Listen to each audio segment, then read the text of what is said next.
And in other world news, British Prime Minister David Cameron traveled to Scotland today in an effort to convince the public there to vote no in the upcoming independence referendum. If Scotland votes for independence, Cameron's job may be on the line ahead of a national election planned for May 2015. I24 News reporter Danny Swibell has the details. The yes and no campaigns are in full swing, with a historic referendum on the future of Scotland just over a week away.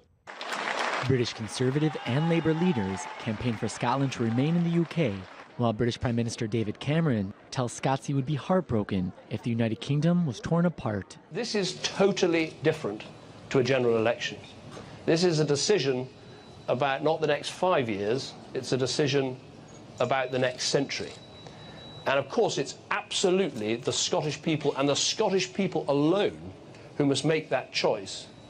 But I think it's really important everyone knows the scale of the choice being made. Delivered more quickly. Former British Prime Minister Gordon Brown, who represents the Scottish constituency, returned to frontline politics to campaign for the 307-year-old union with England, as polls show pro-independence gaining ground ahead of the September 18th referendum.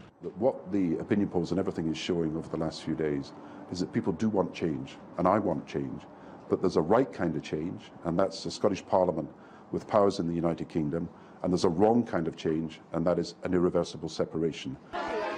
Scotland's First Minister Alex Salmond says a last-minute visit to Scotland by these leading UK politicians is a sign of desperation that will benefit the secessionist cause. Yes, I think it's counterproductive for their campaign, not because I say so or the Yes campaign says so, but because the reaction in the streets and communities of Scotland sees this as a last-gasp piece of desperation from the Westminster establishment. And the Westminster establishment, I mean, they're not popular in England, never mind popular in Scotland. So, yes, I think it's a boost for our campaign.